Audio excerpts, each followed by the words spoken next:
Hello friends, मैं रोशनी यादव स्वागत करती हूँ आप सभी का एक बार फिर से आज के इस नए वीडियो पर। और यहाँ पे मैं आज आप लोगों को बताने वाली हूँ अमीन पदों की लिखित भर्ती परीक्षा के लिए ऑनलाइन आवेदन मंगाने के लिए जो है नोटिफिकेशन जारी कर दिया गया है। देखिए, मैं एक बात बता दूं कि यहाँ पे साइड पे एक मंदिर है दुर्गा मैया का, वहाँ पे जो है पूजा होगी, तो थोड़ी आप लोग साउंड को मैनेज कीजिएगा, बट आई थिंक कि क्लियर वॉइस आप तक पहुँच जाएगी। ठीक है, तो चलिए देखते हैं। यहाँ पे मैं आज आप लोगों को डिटेल में जानकारी दूंगी, सिलेबस, एज लिमिट क्या है और जितनी भी जानकारी की आपको ज़रूरत होती है। ठीक है, तो यहाँ पे हम लोग देखते हैं। ये ऑफिशियल नोटिफिकेशन है। ठीक, यहाँ पे देखिएगा ऑनलाइन आवेदन पत्र भरने की अगर तिथि की मैं बात करूँ तो 23 तारीख 9 महीना 2025 आज से ही स्टार्ट हो चुकी है, आप आवेदन कर सकते हैं। दूसरा, अंतिम तिथि की बात करें तो 17 तारीख 10वां महीना 2025 दिया गया है शाम के 5 बजे तक। और त्रुटि सुधार आप लोग 18 से 20 तारीख तक कर सकते हैं। और परीक्षा की संभावित तिथि 7 तारीख 12वां महीना 2025 दिन रविवार को फिक्स किया गया है।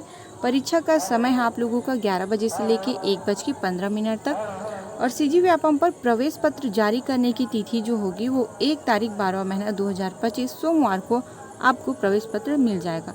परीक्षा केंद्र की बात करें तो 16 जिला मुख्यालयों में परीक्षा आयोजित की जाएगी। ठीक है, देखिए वीडियो थोड़ी लंबी हो सकती है बिकॉज यहाँ पे मैं सभी डिटेल जानकारी दूंगी। ठीक है, तो देखिए यहाँ पे लिखा गया है कि आपको अगर विस्तृत जानकारी जानना है तो आप व्यापम के वेबसाइट पर जा करके एकदम डिटेल जानकारी ले सकते हैं। बट फिलहाल अगर आप लोगों को PDF चाहिए तो टेलीग्राम ज्वाइन कर सकते हैं या फिर आप सीजी व्यापम की वेबसाइट से देख सकते हैं, अन्यथा मैं इसी वीडियो में सभी जानकारी दे दूंगी। आइए चलते हैं अगले PDF की तरफ।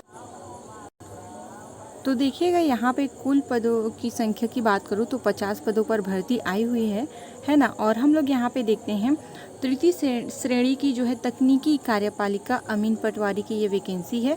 ठीक, और यहाँ पे व्यापम द्वारा जो है आवेदन किया जाना है।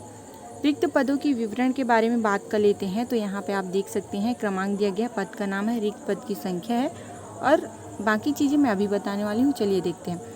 अमीन, अगर पद का नाम करें तो अमीन है, पद का नाम अमीन। और रिक्त पदों की जो संख्या है वो कैटेगरी वाइज यहाँ पे दिया गया है। जैसे अनारक्षित के 21 पद हैं, अनुसूचित जाति के 6 पद हैं, अनुसूचित जनजाति के 16 पद हैं, अन्य पिछड़ा वर्ग 7 पद। और यहाँ पे कॉलम अ के अकॉर्डिंग जो है महिलाओं के लिए आरक्षित पदों की बात करें तो अनारक्षित में 6 पद और अनुसूचित जाति में 1, अनुसूचित जनजाति में 4 और अन्य पिछड़ा वर्ग में 2 पद आरक्षित हैं महिलाओं के लिए।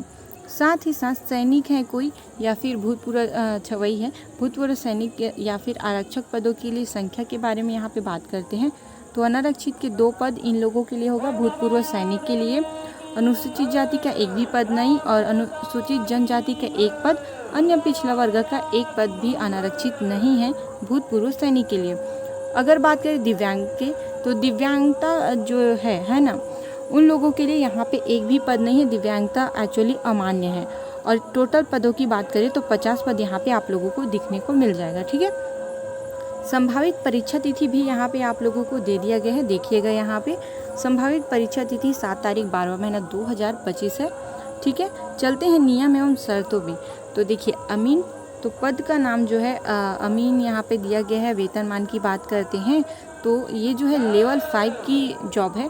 तो यहाँ पे 22,400 स्टार्टिंग सैलरी से लेकर के 71,200 तक की आपकी सैलरी होगी। आगे चलते हैं अमीन पद की शैक्षणिक योग्यता में। तो यहाँ पे देखेंगे किसी भी मान्यता प्राप्त संस्थान से 12वीं आपको उत्तीर्ण होना चाहिए। साथ ही दूसरा दिया गया है वो देखते हैं, चयन के पश्चात 6 माह के प्रशिक्षण में प्राप्त अंकों के आधार पर अभ्यर्थियों को अधिमान्यता दी जाएगी। देखिए अगर चयन हो जाता है फाइनली तो आप लोगों को 6 माह का प्रशिक्षण दिया जाएगा और उसमें जो प्राप्तांक अंक हैं उनके द्वारा ही अधिमान्यता दी जाएगी। ठीक है, आगे देखते हैं हम लोग भर्ती का जो तरीका है वही है, एग्ज़ाम के बाद सीधी भर्ती है। ठीक है, और आगे देखते हैं अपन जो एज लिमिट है उसके बारे में तो एज लिमिट के बारे में देखते हैं, जिसमें पद के विज्ञापन में जो प्रकाशित हुआ गया है उसके अकॉर्डिंग आप लोगों को एज लिमिट 18+ से लेकर के 30 वर्ष तक है।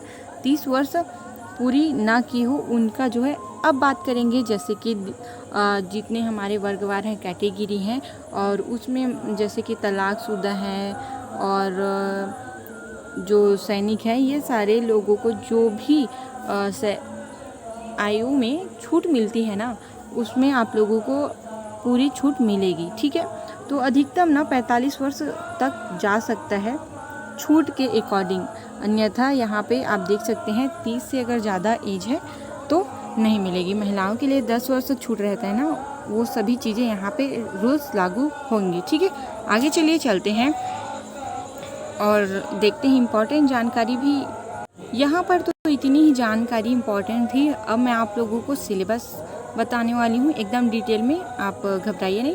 और पीडीएफ के लिए आप लोग टेलीग्राम चैनल ज्वाइन कर लीजिए, मैं वहाँ पे पीडीएफ भी सेंड कर दूँगी।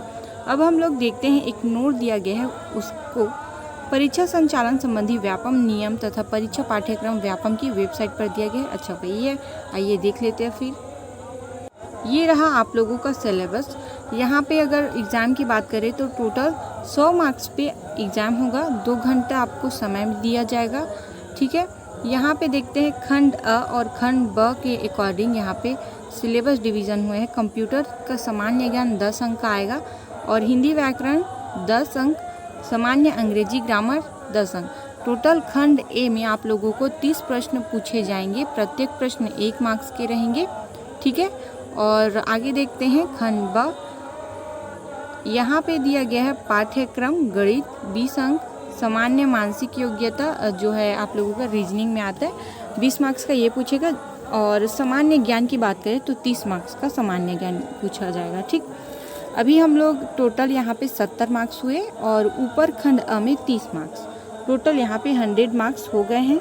आगे चलते हैं, टॉपिक्स भी देखते हैं, यहाँ पे दिया हुआ है एकदम डिटेल में। देखिए यहाँ पे कुल प्रश्न 10 और कुल अंक भी 10 हैं। ठीक, ये कंप्यूटर का आप देख सकते हैं, यहाँ पे पूछा जाएगा आप लोगों को कि कंप्यूटर का उपयोग कहाँ कहाँ और किस लिए किया जाता है, इसकी सामान्य जानकारी, कंप्यूटर के प्रमुख भाग जैसे सीपीयू हो गया, इनपुट डिवाइस हो गया, आउटपुट डिवाइस हो गया। ये एकदम से छोटी छोटी जानकारी है जो आप कक्षा 5वीं से लेकर के 12वीं तक पढ़ते रहते हैं। ठीक है, प्रिंटर के प्रकार हो गया, इंजेक्टर, जो है लेजर जेट इत्यादि प्रिंटर के बारे में पूछेंगे। और इंटरनेट के उपयोग जैसे ईमेल हो गया, डॉक्यूमेंट सर्चिंग, वेबसाइट सफरिंग, विभिन्न सरकारी जो विभागों में वेबसाइट हैं उनकी सामान्य जानकारी, और एंटीवायरस के बारे में, और कंप्यूटर वायरस से होने वाले जो है नुकसान एवं कंप्यूटर वायरस। यहाँ पे जो है मल्टीमीडिया के उपयोग में जैसे ऑडियो, वीडियो, टेक्स्ट का उपयोग करने में सामान्य जानकारी, पेन ड्राइव, सीडी, डीवीडी इत्यादि, और सर्च इंजन गूगल, यूट्यूब की सामान्य जानकारी आप लोगों को पूछी जाएगी कंप्यूटर में। कुल मार्क्स 10। ठीक है, 10 मार्क्स का यहाँ पे पूछा जाएगा कंप्यूटर से। अभी देखते हैं हिंदी से वही पूरा ग्रामर पूछा जाएगा और कुछ एक्स्ट्रा नहीं है इसमें, जैसे स्वर, व्यंजन, वर्तनी, लिंग, काल, वचन, संज्ञा, सर्वनाम, विशेषण, क्रिया, विशेष कारक, समास, प्रकार, संधि, रस, अलंकार, दोहा, छंद, सोरठा इत्यादि जो है व्याकरण के सभी देशज विदेशज आप लोगों को 10 मार्क्स से पूछे जाएंगे। आगे चलते हैं, यहाँ पे देखिएगा जनरल इंग्लिश, जो कि काफ़ी अभ्यर्थियों के लिए इंग्लिश जो पार्ट होता है टफ लगता है ना। Number, gender, article, noun, pronoun, adjective, ये भी ग्रामर है, पूरा ग्रामर ही पूछा जाएगा। ठीक है, यूज़ ऑफ जैसे कंजक्शन, प्रीपोजिशन, ये भी अपन 10th से सीजी बोर्ड में, और इसकी बात करें सीबीएसई बोर्ड में तो वो क्लास 5th 6th 8th इधर पढ़ाते हैं। तो ये देखिए वोकैबुलरी, सेंटोनिम्स और स्पेलिंग्स, ये सारी चीज़ें आप लोगों को पूछी जाएगी। अभी देखते हैं खंड ब, जो कि 20 मार्क्स की हैं प्रत्येक सब्जेक्ट में। गणित में आप लोगों को प्राकृतिक, पूर्ण और परिमेय अपरिमेय वास्तविक संख्या, इसके लिए आप जो HD यादव का बुक आता है वो यूज़ कर सकते हैं। वैसे तो आप लोग कंपटीशन की तैयारी कर ही रहे होंगे तो आपको अच्छे से पता होगी। और संख्याओं का वर्ग और घन, गुणनखंड, वर्गमूल, ये सारी चीज़ें, औसत है, चाल है, दूरी है, ये सभी पूछे जाएंगे। ठीक है, इकाई में बात करते हैं बीजगणित और मूलभूत नियम, सक्रिय, ये सारी चीज़ें आपको पूछेंगे। इसमें यूनिट वाइज दिया गया है, देखिए पूरे यूनिट दिया गया है, रेखा एवं कोण भी पूछेंगे और 20 मार्क्स से होंगे। आइए देते हैं दूसरा, जो सामान्य मानसिक योग्यता में आपको क्या पूछा जाएगा। ठीक है, तर्क करना, संबंध देखना, और रक्त कुछ होता है ना, रक्त संबंध रीजनिंग का, तो वो पूछा जाएगा। एनोलॉजी, आंकिक योग्यता, जैसे इन कारणों में परीक्षा करने के लिए सामान्य इस प्रकार के प्रश्न पूछे जाते हैं, जैसे विषमता को पहचानना, आंकिक श्रेणी, अक्षर श्रेणी, और अक्षर अंक इस तरीके से आपको पूछे जाएंगे। ठीक है, और आगे देखते हैं सामान्य ज्ञान। सामान्य ज्ञान में आपको भारतीय राजनीतिक व्यवस्था, संविधान और भारतीय इतिहास, राष्ट्रीय आंदोलन, ये सभी सिलेबस आप लोगों को यहाँ पे कंप्लीट देखने को मिल गई है। और यहाँ पे सिलेबस भी मैं बता चुकी, पूरा एग्ज़ाम पैटर्न।